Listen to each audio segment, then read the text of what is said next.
Muito bem-vindos a mais um podcast Segurimed que traz informações na área da saúde para o seu dia. Meu nome é Cassiano Oliveira, advogado especialista em direito médico, consultor empresarial, e hoje nós falaremos sobre cirurgias estéticas na odontologia. Estamos aqui com o Dr. Alexandre Medeiros. Ele é cirurgião dentista formado há 27 anos com especialização, Ele é mestre, doutor e tem especialização em cirurgia bucomaxilofacial e especialista em cirurgia da face. Doutor Alexandre, quero te agradecer, por essa imensa honra, de nos dar aí o seu tempo, Sei que o senhor é bem atarefado, mas gostaria assim, imensamente de agradecer mesmo, porque o nosso programa ele é feito justamente para a gente poder tirar dúvidas dos profissionais da área de saúde, trazendo mais informações adequadas, principalmente nessa área que tem uma crescente muito grande, Hoje, na área da saúde, que saiu as resoluções, 198, 230. Então, falar disso é um imenso prazer, principalmente com um especialista como o senhor. Então, gostaria que você falasse um pouquinho dos seus projetos, do que você atua, como, que você atua. Sei que você é bem atuante nessas áreas aí. Maravilha, Cassiano. Satisfação é minha de estar aqui, podendo falar, trazer informações aos ouvintes, sobre essa área tão bacana da cirurgia da face. E satisfação é toda minha. Então, como você bem falou, eu já tenho 27 anos de profissão.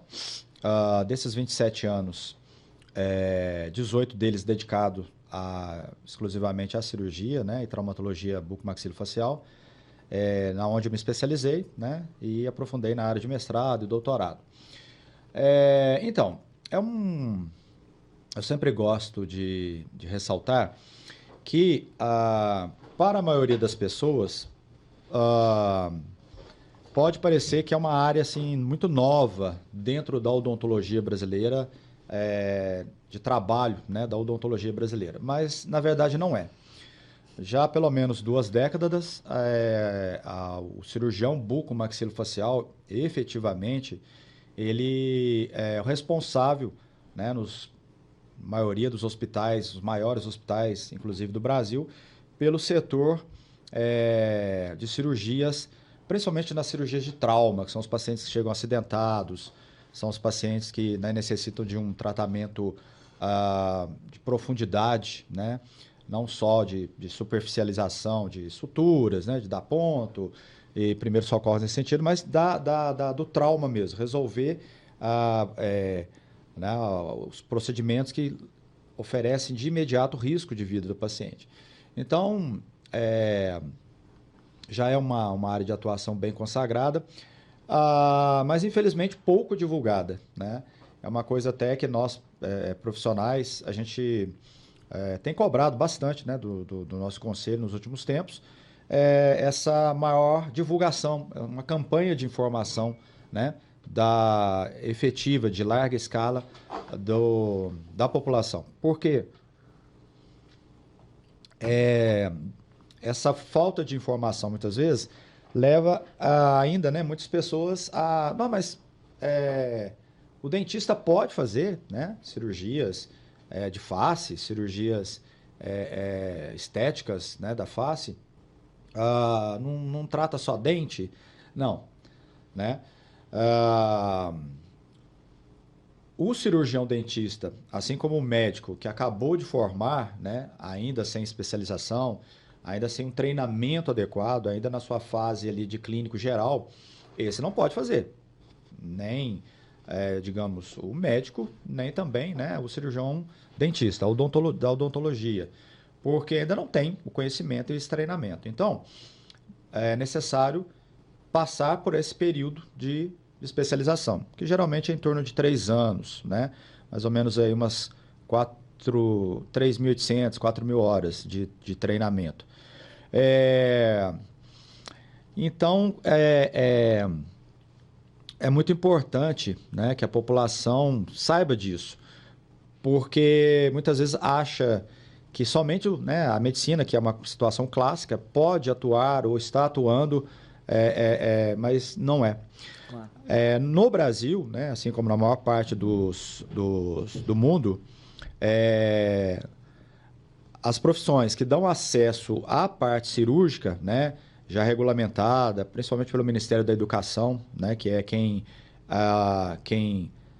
efetivamente cria ou não, né, profissões e especialidades, né, que dá esse aval.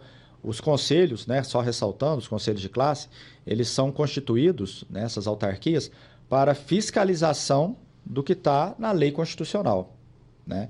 Não é criar lei constitucional. Criar lei constitucional, só quem pode fazer são, né, a Câmara de Deputados, senadores, né? E as outras instituições, elas fiscalizam, né? Mas voltando, é a odontologia e a medicina que dão acesso, que tem especializações, que tem treinamento desde a graduação para o acesso cirúrgico, né? Então, isso é muito importante ressaltar.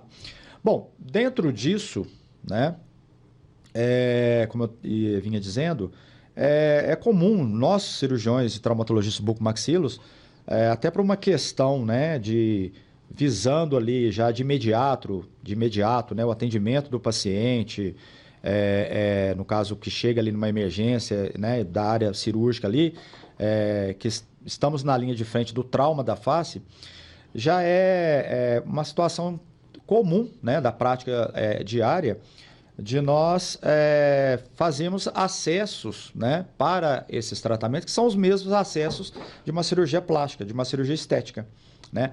Vou citar um exemplo aqui, por exemplo, a blefaroplastia, que é a remoção do excesso de pele das pálpebras, sim, né?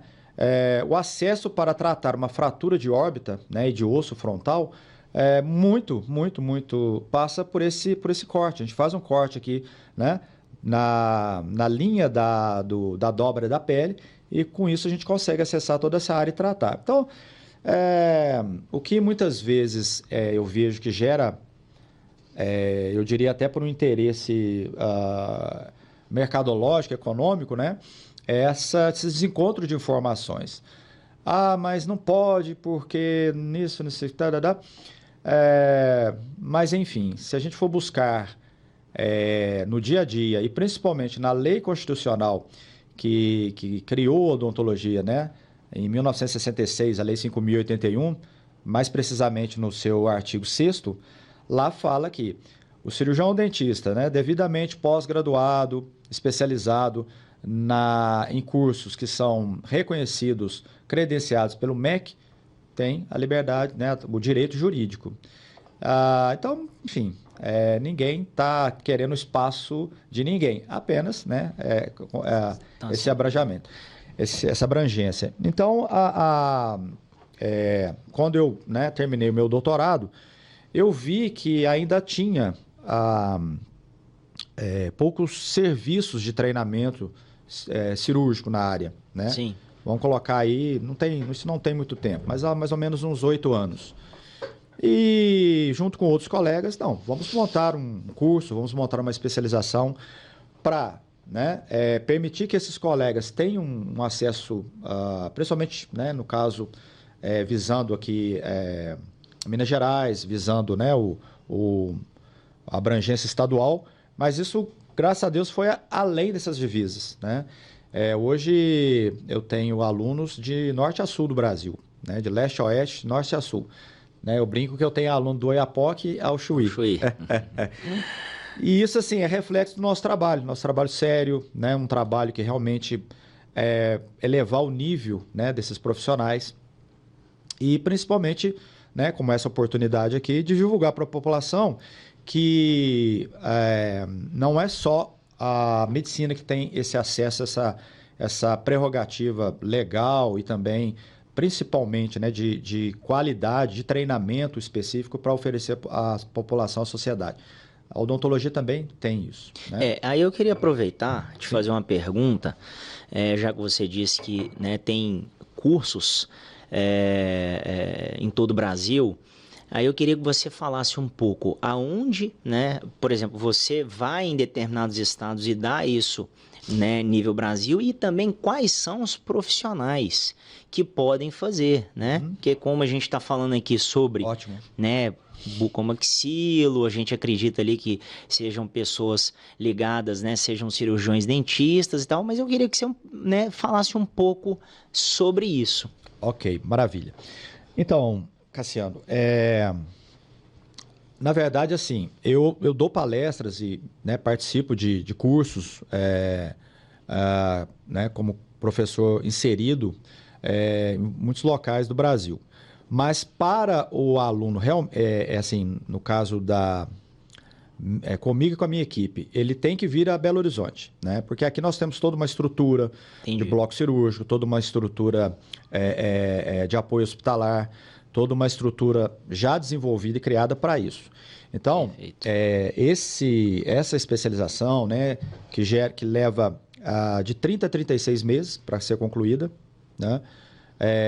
Aí depende, por exemplo, tem colega que já tem algum curso já de especialização na área cirúrgica. Então, muitas vezes a gente consegue ter alguma diminuição de carga horária por causa do histórico dele. Mas isso é muito, não é comum, mas às vezes consegue. Então, acaba ficando em 30 meses. Mas o normal é 36 meses no mínimo, né?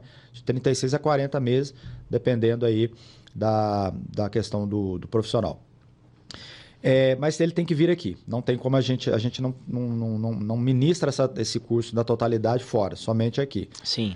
Quem que pode fazer esse curso de especialização? Como eu falei anteriormente, médicos e cirurgiões dentistas, né, devidamente formados e inscritos nos seus conselhos, devidamente com seus certificados registrados no Ministério da Educação e também com a sua inscrição no conselho, no caso no CRM ou no CRO, né? Uhum.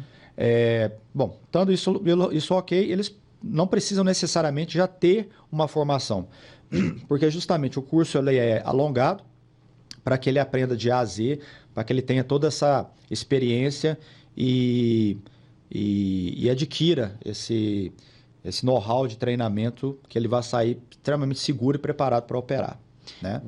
Entendi. Então, o curso é em Belo Horizonte, você tem toda uma estrutura, acredito que deva ter, né, tem que ter pessoas, né, para você poder fazer ali. Os chamados, né, hoje em dia o pessoal fala pacientes modelos. Os pacientes modelos, aí tem, né? Agora, por exemplo, você falou sobre a questão, né, de quais profissionais são, né? E a formação dos profissionais, que podem ser os cirurgiões dentistas mesmo, né? Os médicos, né? Que, enfim, aquele aluno que está ali quase formando, ele já pode ter um atendimento, assim, iniciar o curso para poder já tendo esse conhecimento, para depois que formado, tirou seu CRO, ele dá continuidade e depois pegar esse diploma de... O que acontece? Isso é muito comum, né, entre os colegas essa pergunta. O aluno, né, o profissional que ainda não terminou a sua graduação, então assim, ele não pode... ele não pode entrar na especialização. Sim, né? sim. Ele tem que concluir primeiro a graduação dele. Sim, tem que ter então, um CRO. Isso, ter a inscrição dele já expedida pelo órgão, né? Então, esse é um requisito, não tem como, né, ser diferente. O que acontece e acontece em todas as especialidades, não só na especialidade de cirurgia estética da face, na especialização de cirurgia bucomaxilofacial, o aluno, ele justamente já ir vendo, já ir participando das cirurgias, mas como ouvinte, né? Só vendo. Ele de forma nenhuma toca no paciente, né?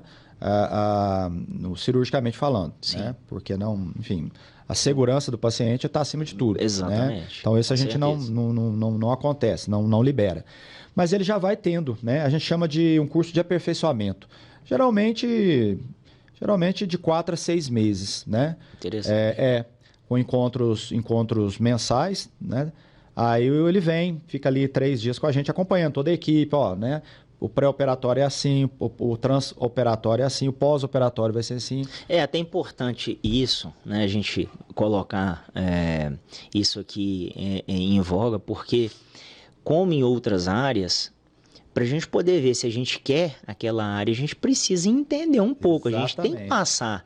E muitas vezes, né, você não tem oportunidade. Fala, não, mas você tem que ter o registro. Poxa, mas eu já quero ter esse conhecimento anterior. Então tem muitos, né? É mais ou menos uma comparação como assim, a empresa quer contratar um profissional, mas quer que ele tenha experiência. Mas ele nunca teve uma oportunidade. Ele não sabe nem o que é, né? E principalmente, né, eu gosto de dizer, porque é o seguinte, eu tenho casos de colegas que começaram a medicina, mas sem ninguém da família como médico, e quando chegou logo nas primeiras cadeiras, desistiu, porque falou, cara, eu não dou conta, eu mexi em gente morta, eu vi sangue e tal, eu não dei conta. Isso é muito comum. Exatamente, então assim, se ele tiver pelo menos essa experiência de passar, é uma coisa que eu gosto de dizer muito para todo mundo. Você fala, cara, você gosta dessa área? Gosta? Antes de você iniciar, pô, são 3 anos, né? 3 anos de especialização. Procura primeiro, faz um curso, vai numa palestra, né? Tenta entender um pouco superficialmente para depois você entrar numa pós, porque já fala pós, ou seja, você já tem que ter conhecimento. Exatamente. Aconteceu comigo, porque eu sou contador de formação, né? Da primeira formação. E aí eu já fui e fiz entrei já em especialização na Fundação Getúlio Vargas em tributos. E era bem pesado, né?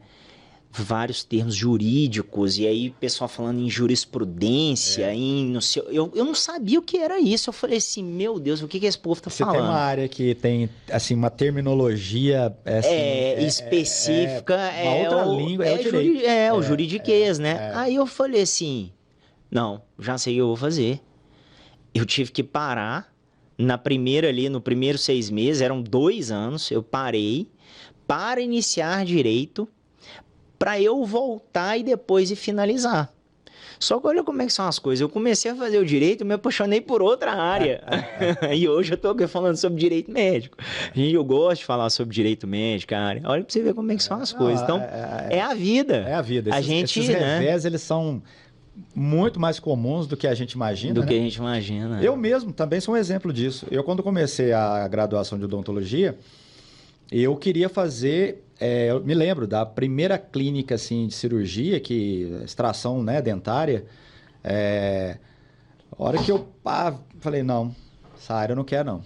Eu vou para a área uma área de prótese e tal, né, que é uma área que muito, né, não tem sangue, não tem aquela...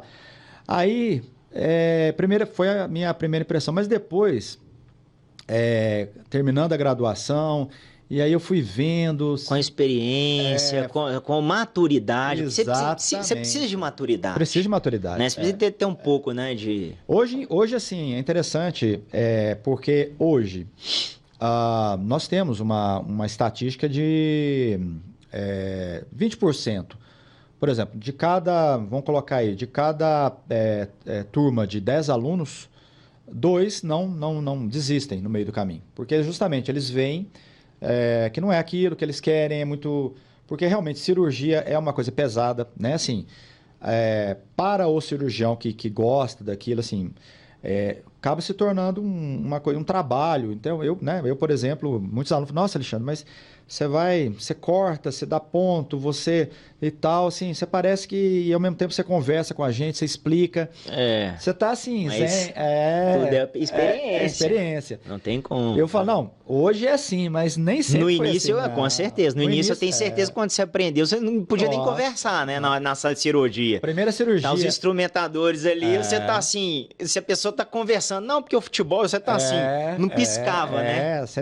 O povo conversava em volta e ia ser focado momento, extremamente. Eu nem sabia o que eles estavam falando. Hoje é tão natural, né? Então, assim, isso é muito importante. E eu me lembro que quando, né, eu fiz a especialização, na época não tinha muito essa oportunidade. E até hoje, né, alguns dos meus professores da época, eles não têm, assim, Por exemplo, para você entrar na especialização deles, você tem que ter pelo menos umas 2 cartas de recomendação de cirurgiões, não sei da onde. E aí aquilo dificulta. Era uma coisa bem mais travada, Bem mais travada. E aí aumenta até essa porcentagem. Porque eu me lembro, na minha turma, teve 3 colegas que desistiram. Porque eles justamente, chegou no meio, eles não é para mim, eu estou forçando, eu tô assim, uns 6 meses que eu venho forçando e eu não consegui me adaptar, né, a essa dinâmica, que é uma dinâmica totalmente diferente, assim, a cirurgia ela é diferente dentro da medicina, da odontologia, é diferente de todas as outras especialidades, sim. Né, clínicas. Sim. É a especialidade que realmente, se a pessoa não gostar daquilo, não estar, não entender o processo, não estar assim consciente de que está lidando numa área que não tem um domínio, né, 100%, nenhuma área tem, mas assim, você pega uma área clínica, por exemplo, uma outra área clínica de medicamento, por exemplo, de prescrição, eu dei esse remedinho, o paciente, né, não surtiu muito efeito, vai nesse outro medicamento, né, acrescenta alguma terapia auxiliar, geralmente acaba resolvendo, né? Agora a cirurgia não, a cirurgia você entrou ali, a gente até brinca que tem hora para começar, mas não tem hora para acabar. Né? Já tive cirurgia de programado 3 horas e terminou a cirurgia com 10 horas. Porque teve intercorrência, né? Tudo assim, né? Já tá tudo preparado, mas foi assim. Então, sim, a pessoa tem que estar que entender esse processo. E muitas vezes a maioria dos colegas enfim, né, vê que não é para ele. Desculpa até te atrapalhar, mas é bom acontecer isso porque realmente dá uma peneirada, porque não é uma coisa simples. Não. Até porque se ele errar, né, problemas vão ocorrer depois com ele. Exatamente. Né, que a gente conhece aí, problemas judiciais e tal, principalmente hoje que as pessoas estão muito litigantes. Então, se realmente, como você falou, a pessoa não tem mão, né, não está no coração, não é aquilo, porque o cirurgião não pode parar de estudar. Não, de forma alguma. E outra, as técnicas só vão melhorando. A gente hoje já tem robotização, tem inteligência artificial já entrando, né? Tem gente que opera de Curitiba em São Paulo e vice-versa. Então, assim, a coisa tá muito, né? É interessante, né? Se a gente parar para analisar a história humana, nos últimos 70 anos, a humanidade evoluiu mais do que os 4.000 anterior. Com certeza. Né? Principalmente, assim, a gente pode até afirmar, da década de 90 para cá, apareceu a internet, apareceu a inteligência artificial. Tudo, né, veio assim conectando de uma forma que deu um alavanca, um boom de né? conhecimento muito grande. Não para nunca. E é importante ressaltar, Cassiano, dentro desse processo de quais, né, profissionais podem fazer o curso, mas só concluindo essa questão do aperfeiçoamento. Eu acho isso extremamente... né, na época que eu entrei não tinha isso, era uma coisa bem assim, afunilada, né? Mas hoje eu vejo que é importante. Eu sempre falo isso, principalmente para os colegas que ainda estão em graduação. Eu tenho, estou me lembrando aqui, uns 4 colegas que ainda não graduaram, mas eles estão lá de ouvinte, né? Eles estão vendo, sentindo, né? Então, como eu disse, né, e reforço, eles não colocam a mão no paciente. Isso aí de forma nenhuma, mas eles veem, eles ficam assistindo. Como qualquer pessoa, na verdade, pode assistir ali, qualquer pessoa sim, né? Com a devida autorização, pode assistir. Mas é muito importante, porque eles vão vendo aquilo. Aí depois de 6 meses, doutor, isso não é para mim, não. Não é. Foi bom porque eu vi que eu ia perder, né, tempo, dinheiro, ia perder investimento lá na frente, no meio da especialização da pós. Aí, desistir. Então, eu acho muito importante. Porque quem fica realmente sabe e quer aquilo e se compromete, né, mais com aquilo. Sim, com certeza.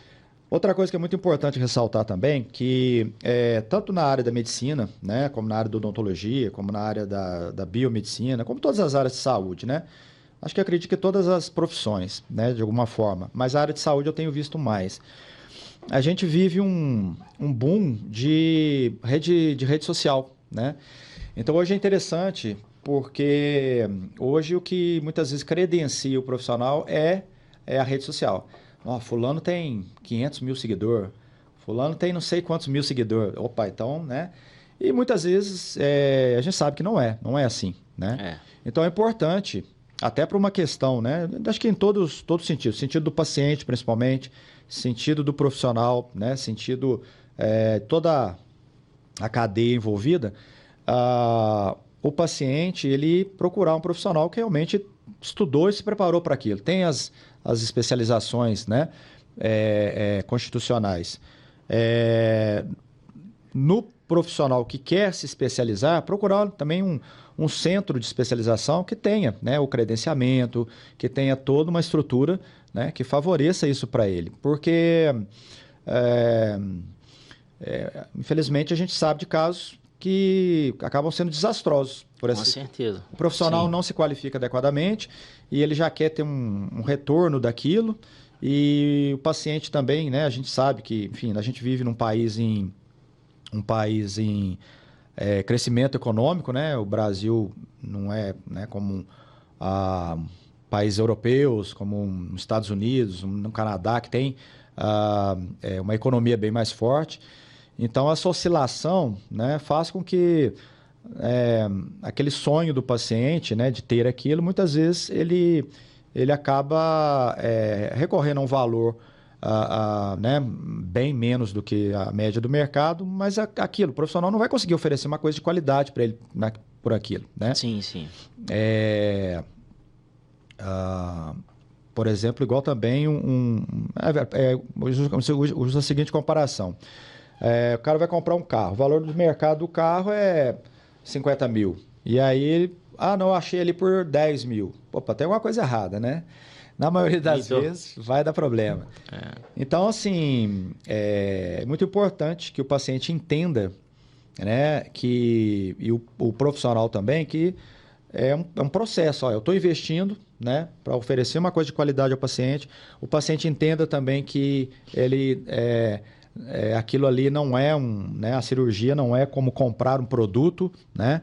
O copo aqui, comprou esse copo aqui, veio rachadinho aqui. Não, beleza, vamos lá, troca o copo. Não, né? Um rachadinho no organismo, muitas vezes, pode virar uma cratera grande problema, que não vai ter como solucionar. Então, isso é muito importante. Eu queria até aproveitar, né, esse gancho, falar um pouco sobre a cirurgia estética que está em ascensão, e eu achei muito bom você ter falado um pouco sobre rede social, porque eu até falei isso em outros podcasts, que uma tia de um colega estava sendo tratado por uma profissional da área de saúde de biomedicina, e ela achava que biomedicina era médica, que era uma médica super especializada. Então, ela entrou no erro de que a pessoa colocou doutor fulano de tal, né, biomedicina, e colocou uma opção de coisa lá no seu Instagram, e aquilo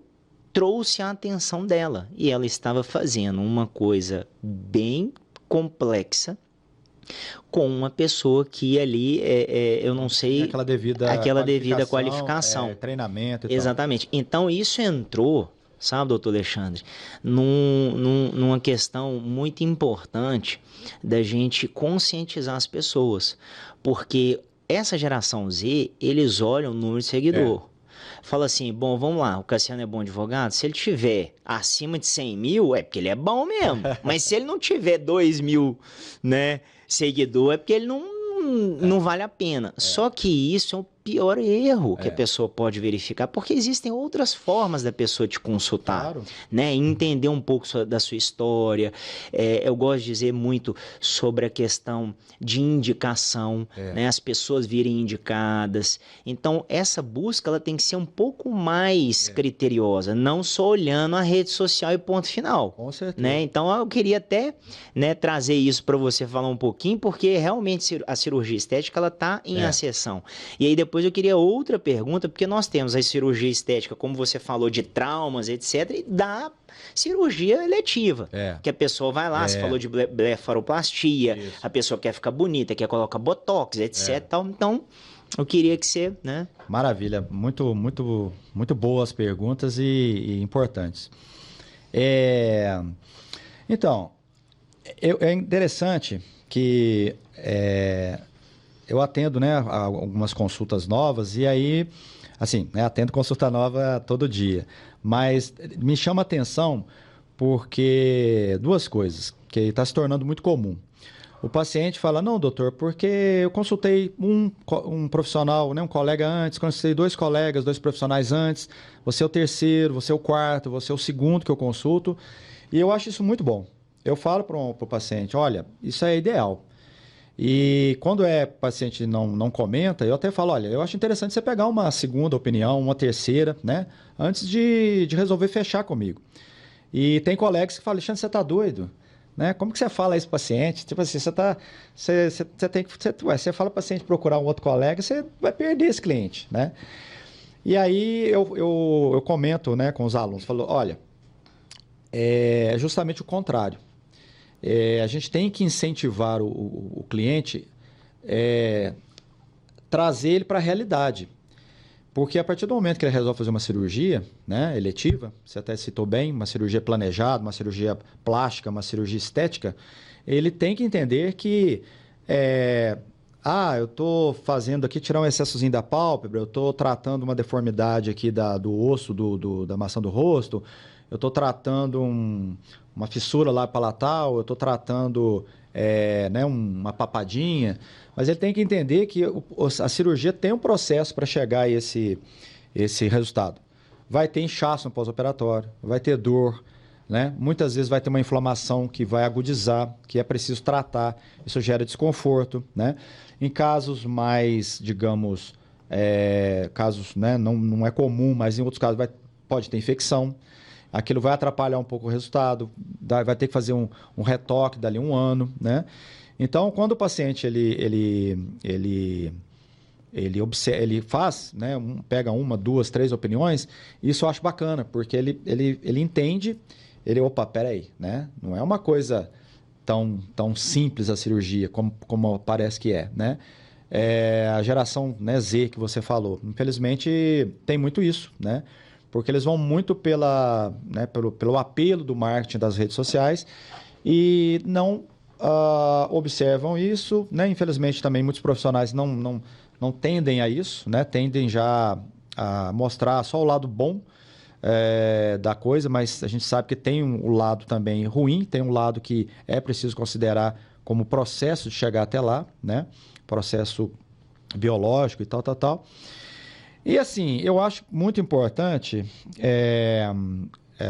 né, aí todas as áreas de saúde, que o profissional ele tem que colocar já, né, como inclusive manda até, assim, pede, né, o bom senso e também o conselho, né, isso realmente os conselhos as autarquias das profissões, das especializações, elas determinam isso, eu acho isso saudável, coloca a sua formação. Bom, meu CRO tá lá, né, meu CRM tá lá, meu CRMB, né, de biomedicina, de farmácia.